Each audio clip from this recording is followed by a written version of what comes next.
Oke, Assalamualaikum warahmatullahi wabarakatuh. Perkenalkan nama saya Angga Wicaksono Eko Prasetyo dari kelas SI 4607 dengan NIM 120222336.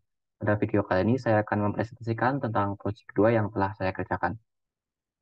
Yang pertama, saya akan jelaskan terlebih dahulu file apa saja yang ada pada kode base project 2 ini dan masing-masing dari fungsi file tersebut. Yang pertama ada file main. File main ini sendiri fungsinya yaitu untuk merunning programnya. Dan yang kedua yaitu file model. File model ini sendiri yaitu sebagai database yang isinya berupa data dictionary. Contohnya berisi data admin untuk login pada aplikasi penjualan kita. Dan juga kita juga dapat menambahkan admin atau user baru pada file ini. Selanjutnya yaitu pada file pages. File pages ini sendiri merupakan inti dari program penjualan itu sendiri, yang isinya berupa perintah-perintah untuk menjalankan fungsi di dalam program. Selanjutnya ada file utils. File utils ini intinya adalah sebagai sebuah interface atau tampilan pada saat kita running programnya. Dan yang terakhir ada file your function, yang berisi dua fungsi yang kita butuhkan untuk membuat fungsi input data dan menghitung diskon belanja yang akan saya bahas di file page nanti. Selanjutnya, pada code base project ini ada beberapa tugas dan ada beberapa syntax yang saya ganti. Yang pertama yaitu pada line 58. Pada line ini, pada current max ID barang, saya ubah defaultnya dari 1 menjadi 0. Itu juga pada line 209. Pada line 209.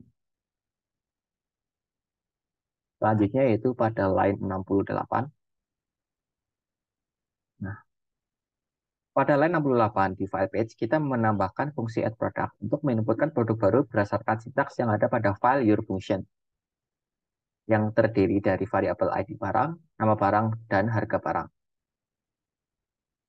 Selanjutnya yaitu pada line 71. Pada line 71 ini saya menambahkan tanda petik pada angka 2 sebagaimana angka 1 pada line 66 agar terbaca sebagai tipe data inputan pada sebuah percabangan.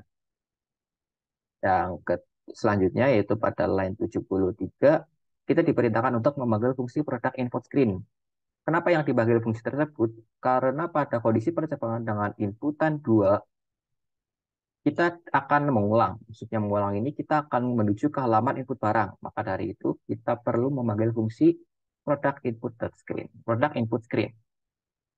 Tadinya pada line 77 sama kita panggil fungsi main product screen karena pada kondisi inputan string lainnya maksudnya ini kita akan diarahkan ke halaman utama barang sehingga kita perlu memanggil fungsi main product screen yang akan menampilkan halaman utama pada aplikasi penjualan ini.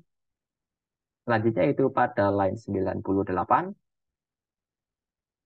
Pada line 98 ini saya ubah dari model search.product pada model search model produk karena untuk menampilkan jumlah data menggunakan fungsi len, kita tidak membutuhkan data dari model search produk, tetapi membutuhkan data dari model products. Itu pada bagian sini.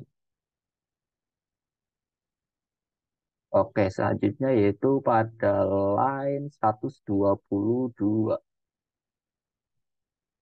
Pada line 122 ini kita diberitakan untuk menghapus produk yang memiliki ID tertentu dari dictionary model produk dengan menambahkan fungsi del diikuti dengan dictionary model product dengan menambahkan fungsi del itu dengan maaf saya ulangi, kita ditugaskan untuk menghapus produk yang memiliki ID tertentu dari dictionary bentar, dari dictionary model produk menggunakan variabel ID barang.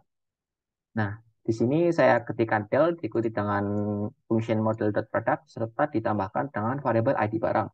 Nah, fungsi del ini sendiri berfungsi untuk fungsi del ini sendiri digunakan sebagai salah satu fungsi yang digunakan untuk menghapus suatu elemen pada dictionary.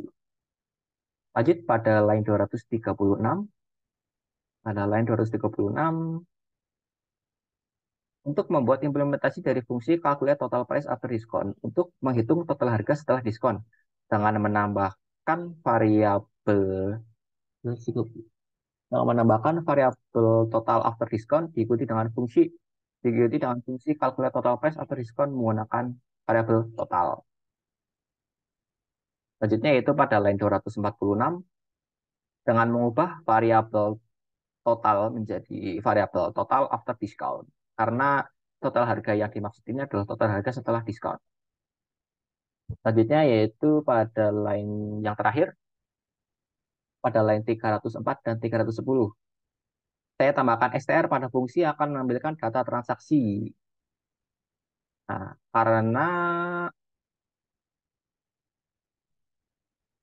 karena variabel ID transaksi INT next ini bertipe integer, sehingga agar dapat ditampilkan pada halaman transaksi, kita perlu mengubahnya terlebih dahulu menjadi string.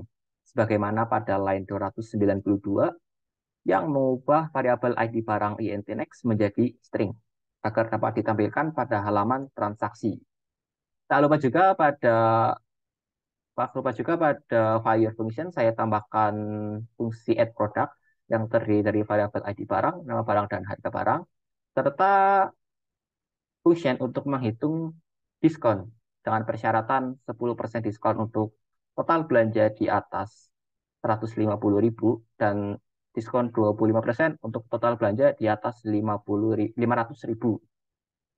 Oke, kiranya sekian yang dapat saya sampaikan terkait dengan perubahan dan apa saja terkait dengan tugas dan apa saja perubahan yang saya ubah pada file page ini. Mau pada aplikasi penjualan, pertama kita login dulu menggunakan admin, lalu passwordnya administrator. Kita akan melakukan input barang terlebih dahulu dengan cara mengetik satu, lalu ketik input. Nama barang kita beri nama Indomie misal, dengan harga barang Rp2.000. Demi data barang ketik satu jika ya. Oh. Lalu kita klik kanan untuk mengecek apakah Indomie tersebut sudah terinput atau belum untuk pindah ke page data. Yap, barang 2 sudah tergenerate dengan nama barang Indomie dan harga barang 2.000. Lalu akan saya coba untuk mengedit data barang tersebut dengan cara ketik 2. Kita namai menjadi mie sedap misal. Lalu kita ubah harganya menjadi 3.000. Update data barang, ketik satu jika ya, ketik satu. Nah, pada page data ini, nama barang sudah terupdate menjadi mie sedap dan harga barang sudah terupdate menjadi 3.000.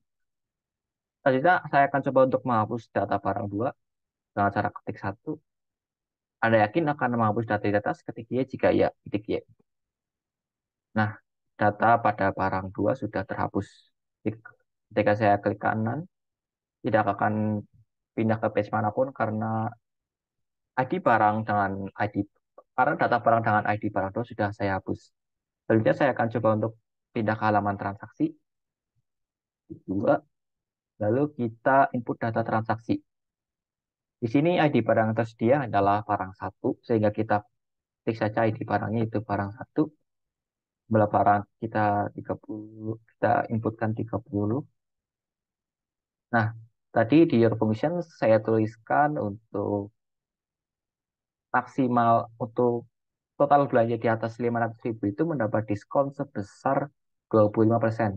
Sedangkan di sini diskon total belanjanya 660.000 dan mendapat diskon 25% dengan jumlah diskon 165.000 sehingga total belanjanya adalah 495.000. Ketik satu untuk tambah barang lain untuk transaksi ini, atau ketik dua untuk selesai input transaksi. Kita ketik dua, kita pindah ke data transaksi dua terlebih dahulu. Nah, di sini data pada transaksi 2 sudah terupdate semuanya, mulai dari total transaksi setelah diskon, diskonnya, jumlah barangnya, serta subtotalnya. Oke, sekian presentasi dari saya. Assalamualaikum warahmatullahi wabarakatuh.